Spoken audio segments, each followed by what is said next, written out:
Welcome to this episode of The Futureverse, brought to you by Intelligence Squared and Ytree. I'm Kamal Ahmed. Ytree was founded in 2017 to give their clients insight and advice about their money and life. Ytree calls this insight financial life intelligence. And at the heart of this idea of financial life intelligence sits the vision of a world where wealth is defined by how you live, not what you have. That's where the Futureverse comes in, a space to explore the conversations, ideas and insights that are driving change and shaping our future. Today, we're returning to our current theme in the Futureverse, redefining legacy. And I'm delighted to be joined by podcast extraordinaire, politician and world traveller, Rory Stewart. Rory's career so far has taken him from the army to politics, to international development, and, most recently, to podcasting. He joins us today in his capacity as president of GiveDirectly. Founded in 2009, GiveDirectly is a non-profit that lets donors send money directly to the world's poorest, no strings attached. In the last decade, GiveDirectly has delivered nearly $600 million to over 1.37 million people across 11 countries, and is the fastest growing NGO founded in the 21st century. Welcome to the podcast, Rory. Thank you. Thank you very much, Kamal. We've got a huge amount to get through, from unconditional cash transfers right through to cryptocurrency and the future of giving. But Rory, just let's set some of the parameters before we get into these fascinating conversations. What precisely is GiveDirectly? So GiveDirectly is a charity which is focused on extreme poverty. But unlike most charities that you'll be familiar with or that I've worked with in my life, instead of trying to guess what somebody wants, giving them, as it were, a bicycle or telling them to open an internet cafe, it trusts people and it gives them cash unconditionally and lets them make their own choices about how to improve their lives. And the results are revolutionary because we're working with the extreme poor, so people who are living on less than $2 a day. And by giving cash, you find the most extraordinary creativity. People will adjust to what their neighbors are doing. They'll adjust to their own family's needs and priorities. They'll have a much more thoughtful, but also much more particular intervention than you'd be able to achieve if you tried to turn up and guess what they wanted for them. No amount of consultation or needs assessment exercises is half as powerful as actually just giving someone the cash and letting them make their own choices. What, Rory, if those choices aren't choices that are actually very helpful either to that person, to the family, to the local community? To be brutal, Rory, what if that person just goes and spends that cash on drink? So it can happen. It's very, very rare. I mean, usually the extreme poor have a very good idea what they want to do with their money. If I think about a lady that I saw recently in Rwanda, she's living in a mud building with one room. She's looking after 3 grandchildren. The only cash she gets is about $3 a month. Her roof is leaking. Her kids are not in school. She has no water. She has no soup. And she can't put a meal on the table. She struggles to put a meal on the table once a day. It's very unlikely that she's going to take that money and go out and drink it. What she does, and we've had more than 300 academic papers on cash, demonstrates that in almost every case, people make choices which address their immediate needs. So she would be likely to fix her roof, buy a cow for some milk for the kids, try to get the children back into school, put a bit of food on the table. And if she were younger, she might invest in a solar panel, start a small business. But yes, you're right. I mean, of course, it is unconditional. People can make choices, but that's part of trusting people. That's part of dignity, of allowing them to make those choices. It seems incredibly uplifting, just that single story. And I've looked at the website and some of your digital work, and it's amazing, these individual stories that you're able to tell from quite small amounts of money. Just wondered how you first got involved with GiveDirectly. Well, I started having worked in international development or on around it for nearly 30 years. And having been the Minister for International Development in the British government, I had begun to get a little disillusioned with so many programs that I saw. I would go into the field and I would see that with British government aid money, we were spending thousands of dollars and ending up buying 5 red plastic buckets. Or I would turn up at clinics in Nigeria and find no patients and no medicines on the shelves. And then in March of this year, GiveDirectly invited me to Rwanda. And I went to villages and realized that by looking out of the window, I could tell a GiveDirectly village from a non-GiveDirectly village because things had been transformed so much. You could see out of the window. New roofs, new hedges, and you stepped out of your car and it smelled of cow manure because everybody was buying cows. And I think exactly as you said, Kamal, I found at last a project where I felt I was comfortable giving my own money because I could feel just how much difference a small amount of money to me made to somebody in extreme poverty, that every pound I gave would be worth £100 to them.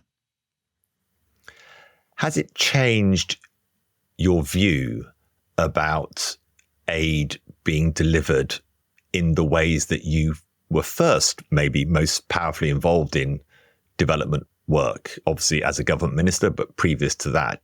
Has it shown that those methods really are, in a net sense, of course, there are individual examples of fantastic work through more traditional government agencies, etc. But broadly, that this cash direct transfer with no conditions is a much more positive way of solving extreme poverty, GiveDirect's main mission, than those government projects. Yeah, I think so.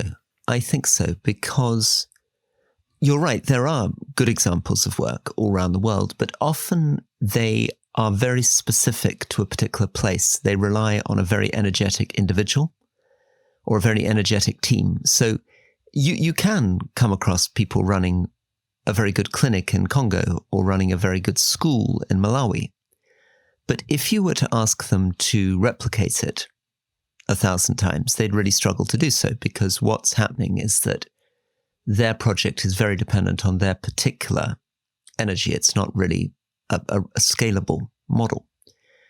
Cash is unlike that. Cash doesn't require heroic individuals in each village. Cash gets round the problem, and I think it's probably the most fundamental problem in international development, which is the problem of knowledge, because the truth is that the extreme poor live lives which are very difficult for people who are not in those conditions to understand. They'll live in very particular political contexts, often in areas of conflict, in very remote rural areas, and it's not realistic to expect government agencies to have the depth of knowledge or expertise to anticipate what those communities need.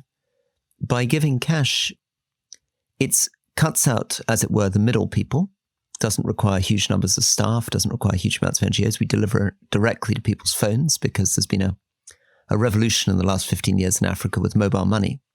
So the money can go directly to someone's phone, and if they don't have a phone, we'll issue them with a phone and train them with a phone. And thereafter, it's pretty automated so that you don't have a lot of overheads and costs. The money gets to work very quickly in people's hands. You've touched, Rory, on some examples you've seen, for example, in Rwanda. Take us through how the process works, and maybe via an example that you found particularly thrilling to be involved with. Thank you. So the process works by field officers from GiveDirectly going out to a community, and they'll organize a big community meeting, 300, 400 people sitting outdoors, and explain that the program is coming. Explain to them that they will get a transfer of cash, but it's a one-time transfer. It's not going to be repeated. They will encourage them to look at other communities around that have already received money, because they might want to go and see how they've spent the money. They will then sit down with individual householders, register them, find out how many people are living in the house, explain how the process is going to work, issue the telephone. And then the money will be transferred, often in 2 or 3 installments. And that's also sometimes helps people to get used to the money they might receive. If they're receiving $550, might receive $100 initially and then the rest of the money a few weeks later. What's thrilling for me, I suppose what's thrilling for me, most thrilling, was discovering in villages how much had been transformed within 3 or 4 weeks. You discover that a village would have gone almost overnight to, not overnight, but over a few weeks, to everybody having a latrine, 85% of people connecting to electricity, everybody signing up to government health insurance, people getting their livestock, 80% of people fixing their houses, huge rise in school enrollment, great improvements in nutrition. We see amazing improvements in things like stunting and bone density. And I think there is something very odd about it because, of course, cash has been with us for a very long time. And you would have thought that it's a very inert thing. I mean, it feels very materialistic and reductive, but the truth is what you're really giving is freedom to people. You're giving them the choice to reshape their own lives. You seem to have an incredible, or GiveDirect, and now you are the president of GiveDirectly.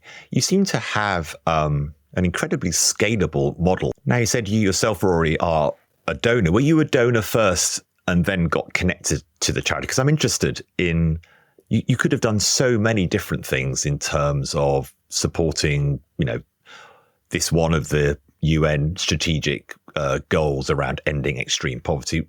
What was your journey into becoming a donor and then actually becoming ultimately the president of GiveDirectly? I think that a lot of my life from when I was in my late teens has been about trying to think about what can be done for communities in the developing world. What are helpful ways of engaging? And I've done a number of different things, including setting up my own nonprofit in Afghanistan and working in Iraq and working in Indonesia. GiveDirectly, though, in the end, was something that came as a great relief to me because during my lifetime, there's been increasing despair about the ability to end extreme poverty, particularly in Africa. In 1980, there were 167 million people in extreme poverty in Africa. There are 470 million today. And although the UN has this goal of ending extreme poverty by 2030, it's nowhere near on track. So I think it was an extraordinary relief to suddenly find a project so simple and tangible where I could really feel that difference. And yes, you're right. I started as a donor because I started thinking here at last is something I'm comfortable supporting because I can see what happens to the money. I can see how it works. And I think it's that personal experience of change that brought me to work for the organization. Can we be incredibly ambitious? Are cash transfers the solution to extreme poverty? I think that they are a very, very important part of the solution and a much bigger part than anyone has thought to date. I mean, at the moment, only about 2% of international development spend is spent on cash. I think we should be spending far more of the international development money on cash. It's true that the cash support you give will go further if you're in a country where the government is also rolling out infrastructure, where you have good governance structures. I mean, let's imagine you take your money and you invest in a small business. It's very, very helpful if there's a road or a bridge to get your products to market. So there is a sense in which cash can go much further if there's a good environment around it. But what's extraordinary about cash is it can also do so much even when there isn't a good environment around it. I mean, it's one of the few interventions that you can do in a country where you have a highly corrupt government and things not functioning because it allows you to deliver money directly to people's phones. It doesn't have to go through a government. It's unusual in that respect. So many other types of development program are completely stymied. I mean, if you were trying to, run out education programs, if the government's no good, you can't really get anywhere. But cash solves a lot of those problems. So yes, I think that if we are to solve extreme poverty, end extreme poverty in our lifetime, a very large part of it, and I think probably the vast majority of what we should be doing is probably cash. Can we talk a little bit about your own thinking about legacy? This podcast series is talking about people who have been successful in life but want to be intentional about what that means. That success can come, obviously, in money, but it can come in many other ways as well, in asset wealth and in intellectual abilities to spread different types of thinking, for example.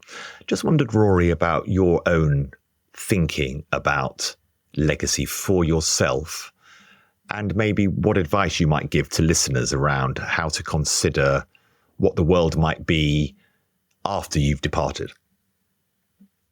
Well, it's a difficult question, Kamal. I mean, it's a wonderfully interesting and difficult question. And I think the idea of thinking about ourselves not just as descendants, but ancestors is a very powerful one. And I think there's a sense in which taking our lives seriously, being serious about being alive, is about thinking about the example that we leave. And as you say, the legacy that we leave. But it's a curious question because at another level, of course, I'm very, very aware of our fragility as a species, how short our lives are compared to the great size of the universe. And I alternate in my own mind between thinking about questions like legacy and the example, I think. And then in other moods, I really do sort of relate to biblical passages saying, flesh is like grass, or we're basically dust. It seems to me in my own life that doing something for the extreme poor makes sense because it makes sense in terms of our direct obligation to other human beings. I mean, I think the suffering of the extreme poor is more dramatic, more extreme than almost anything that we see in our lives. That people sometimes have a romantic picture of what it means, but of course it's not romantic at all. It's a situation in which 1 in 5 children in the village will be dying before they're 5, in which adult life expectancy will be 37, in which one of my staff members was in a village recently where she saw a mother put stones in a cooking pot and put the cooking pot on the fire so that the children could go to sleep thinking she was cooking something because she had no food to give them. And I think that engaging people in the horror of a world in which we can easily, 0.1% of global GDP would be enough to get people above $2.15 a day. And we're not doing it. So I think that's probably giving people a sense of hope, giving people a sense of possibility, reminding people that it isn't necessary for people to live in extreme destitution, I think is a worthwhile thing. Do you think it would be, for Western governments, obviously there's a deep debate about what's called aid, a word I must admit I quite dislike, but put that to one side. Would governments in the West be actually just better advised to give to organisations like GiveDirectly, who can then engage in unconditional cash transfers?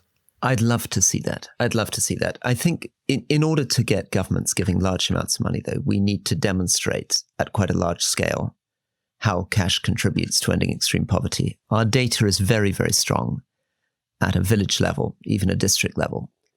But the impacts of doing it at a full national scale, taking a single country and doing cash transfers to everybody in extreme poverty, hasn't been tried yet. I think it's important it's done because if it can be demonstrated that we can make a significant difference to the number of people living in extreme poverty through cash transfers, then we can change an entire international conversation, and all that $165 billion a year spent, as you say, in aid money by the World Bank, by the UN, by different countries. I think much more of that could then be directed towards cash. But at the moment, we still live in a very old-fashioned world where everybody was told, don't give someone a fish, teach them to fish. And cash feels like a kind of big fish-giving project. But the truth is that that proverb is actually a bit patronizing. Most of the people that I see already know how to fish. The problem is they don't have the money for the fishing rod. Generally, the extreme poor are not primarily lacking in knowledge. We like to think that because it makes us feel superior, it makes us feel we have.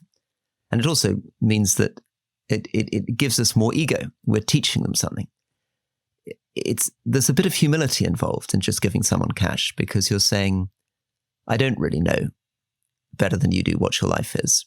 I haven't really got much to contribute apart from my cash. Here's some cash. And so I think it's interesting. And it's true with governments and philanthropists. The number of times when I ask people for financial support for the extreme poor and they're slightly offended, what they want to do is give their advice. They want to give their thoughts. But often, sadly, what the extreme poor needs is not our advice.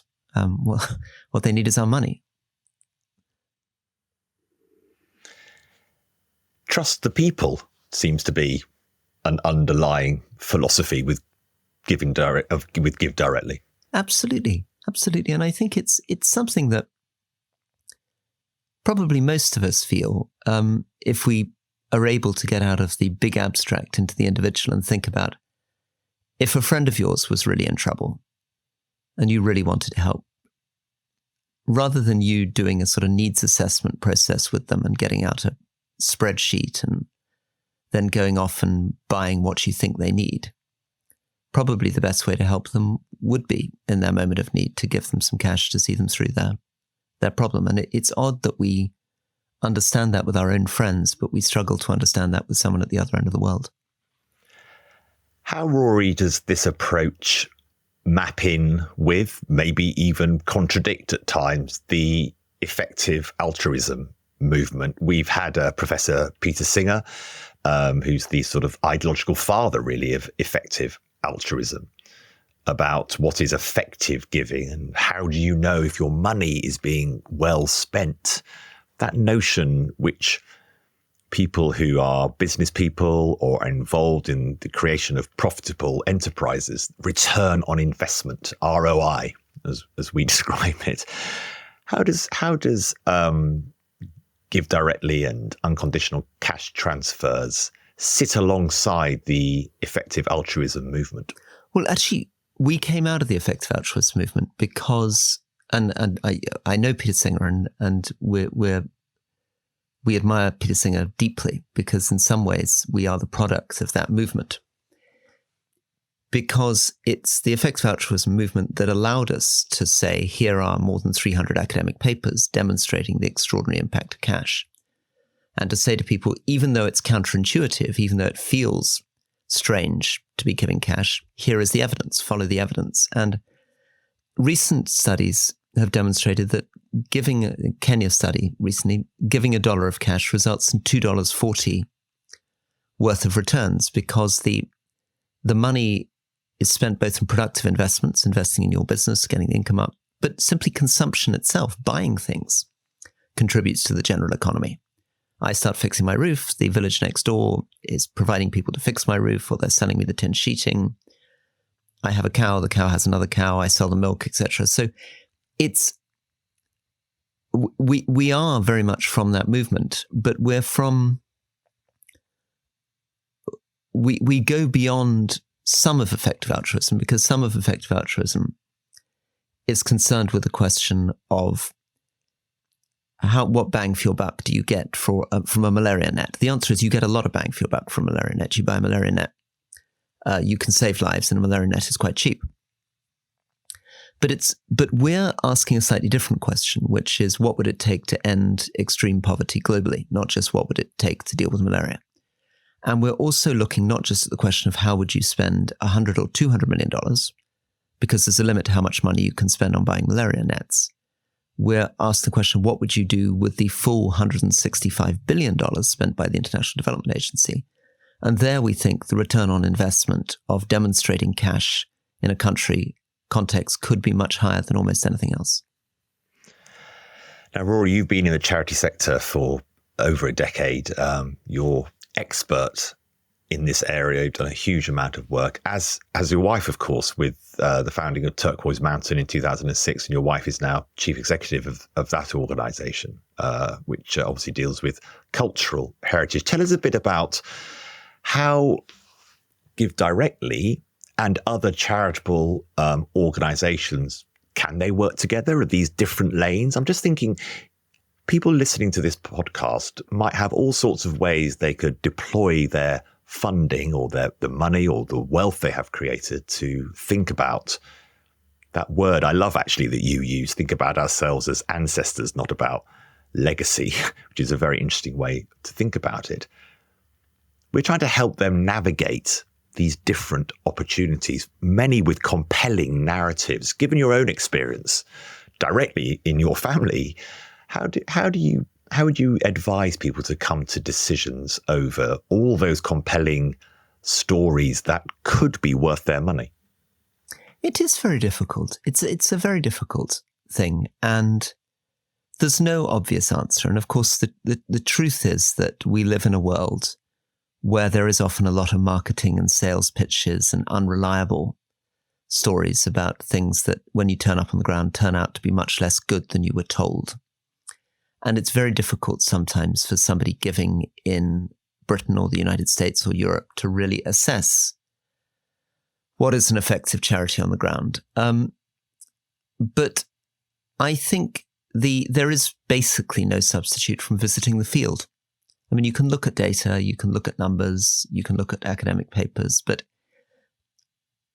just as anyone listening to this, if they were thinking about, let's say they had a child or a relative going into school, the best way really of getting a sense of that school is not just to read the school inspector's reports, but actually to walk around the building and have a look at the teachers and have a look at the atmosphere in the playground. And the same is true, I think, in international development. There's just no substitute from actually seeing what's happening, because it gives you a chance not just to meet the recipients and see the projects, but also meet the teams that are delivering them and work out whether you trust them, whether you feel they have the right balance of honesty and pragmatism and optimism that you need to get a project done. Now, I know we're talking about extreme poverty, but some people may be listening to this and wondering, yes, we are talking about emerging economies. Could this actually be something that could work for economies that are more developed? Could it work in Europe? Could it work in America? I go to America regularly for my new business. There is shocking evidence of extreme poverty in the most developed nations. I just wondered, Rory, whether you've considered how cash could be used in those situations, or is that not where GiveDirectly wants to focus? No, we have, and we have done programs in the United States. We particularly did programs delivering cash relief to Americans who'd been affected by hurricanes, most recently in Florida.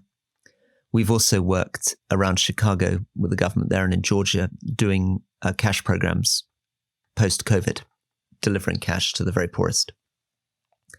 And of course, to some extent, cash is a bedrock of what already happens in Europe. Our welfare states are basically systems where we do transfer cash to people. In fact, one of the big developments in the way in which welfare state provision has happened over the last 200 years in Europe is that instead of providing people, for example, as you would have done in the past with food parcels, we've tended to move towards providing people with cash. In fact, if you look at the full combination of unemployment benefits, disability benefits, housing benefits, etc., these are ways of saying that the very poorest, even in the developing world, need cash support. The issue, though, is that the amount of money that you need to give in the developed world is much, much greater because people are starting from a much higher level. And therefore, for us as a non-profit, there's a limit to how much we really would do in the developed world, because $550 is literally life transforming for a lady in a mud building on the Rwanda-Burundi border. $550 is not life transforming for somebody in poverty in the US or Britain. Even with that, Rory, has it worked ever in the UK? Yes, I think direct transfer. Yes. At large scale, of course, it does make an enormous difference. And there's no doubt at all that there is a very strong correlation between the increase in child poverty in Britain over the last 12 years and the reduction in cash payments to the extreme poor. And has GiveDirectly been involved in the UK? No, we've not done programs in the UK. We've done programs in the US, but not in the UK. Could you imagine you would be? I again would probably steer away from it because I would think that it's the job of the government. I think that it's the fifth largest economy in the world. The government has very good data on the poor. It has benefit systems. What the government should be doing is providing more generous benefits. Let's talk about one of the biggest conversation areas in financing, and that's around crypto. And I was interested, listening to The Rest is Politics, that you said you had actually been in touch with Sam Bankman-Fried, who has obviously been through a tumultuous experience at FTX and is now facing charges around fraud. I just wondered, Rory, was that something that you thought the cryptocurrency revolution, the way of transferring non-central backed finance, the whole growth of blockchain environments could have been a real rocket booster to what GiveDirectly did and does? And have you now had to have pause for thought? Yeah, well, you're absolutely right that given that we are in the business of electronic transfers of cash to people's telephones, many people came to us and encouraged us to do more with different forms of cryptocurrency. And we have explored with many different donors, delivering cryptocurrency to people, whether giving the extreme poor in Africa cryptocurrency would give them a certain degree of independence, that there would be advantages, as you said, with traceability. But it hasn't yet been fully demonstrated. We haven't yet seen examples where crypto feels like a significant advantage to what we are doing at the moment with mobile money in Africa. And so we've had a lot of very generous donors who come from the crypto space, and we continue to explore collaborations with them. But to be honest, I'm yet to see the model where we can really feel why giving crypto to the extreme poor would be better than giving them cash. And that's partly because I, of course, am a little concerned about the risk.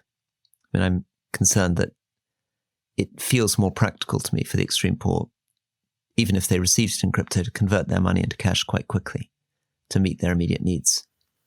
And you were clearly in contact with Sam Bankman-Fried very close to the moment at which so much of the controversy became public. Had you actually done any kind of deal with him or with FTX? Were you expecting anything to come via his companies and his own supposed wealth at that point?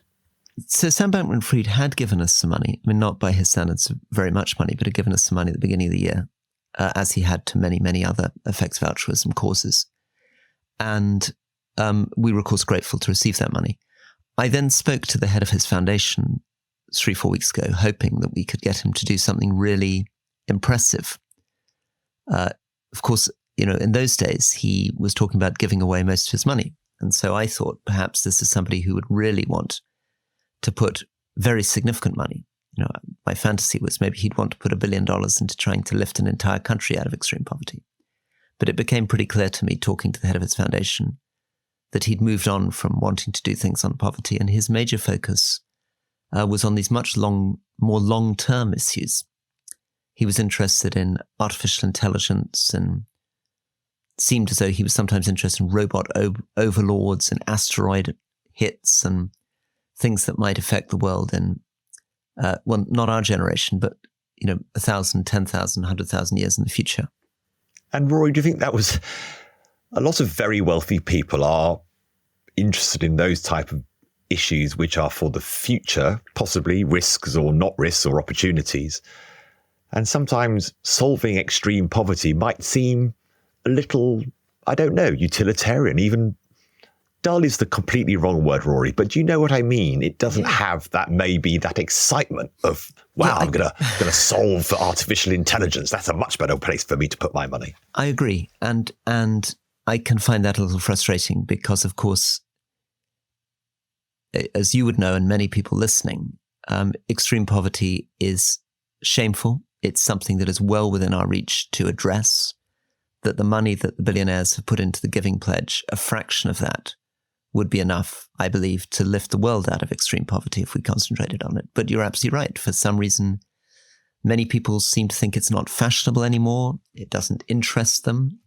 And that I find very, very odd. I mean, in the end of that conversation with Sam Bankman-Fried's foundation, the head of the foundation said, to be honest, I'm not that interested in poverty. And I thought that was a slightly chilling statement. I can't really understand how, as a human, you could say that you're just not that interested in it, because you're essentially saying you're not that interested in human suffering. And Rory, it shows that you need to be on your toes, don't you, when people have been creating wealth in innovative ways and you're considering what is the long-term health of GiveDirectly. In the end, fiat cash, which you can touch and feel and has some form of structure sitting behind it in the forms of central banks, has been tried and tested, and stick with it. Yeah, I can absolutely. I mean, I'm not an expert on crypto, but I of course understand the instincts of people who are being cautious in that way. Yeah. Have you done any crypto transfers? We've explored them, but we're yet to really make it work because our philosophy is recipients first, and we're really driven by what the extreme poor want. And at the moment, we're not getting a sense that what they want is crypto. We're getting a sense that what they want is more straightforward cash. What a fascinating conversation this has been, Rory. Thank you so much for your time. I just want to ask you at the end, we've touched on this issue of being a responsible ancestor. Almost feels grammatically the wrong way around, but I know exactly what you mean. Just lay out how you think about how you and your family can be responsible ancestors. Well, I think as a human, one wants to think, from my point of view, or maybe this is a daft way of thinking, but I would probably think in the 100 to 200 year time frame at maximum. I think beyond that, you're entering a world that's almost unimaginable, particularly with the current acceleration of the world. So I think one does want to try to think about how one can reshape a world that feels in 50 or 100 years' time a better world than the one we've inherited. Leave an environment in a better situation than we inherited. Leave the extreme poor in a better situation than we've inherited. Find ways of addressing, from my point of view, the kinds of issues of global conflict which have arisen again with Russia-Ukraine, create international systems to bring peace. And I think the project of humanity, the project of us becoming more thoughtful, more deft, more respectful towards nature, more compassionate towards each other, more productive, more creative, is very much a work in progress. And we're all doing our part as one part in many billion in shaping a world that we hope in 100 or 200 years' time is one that people are proud of. Rory Stewart, President of GiveDirectly, thank you very much. Thank you.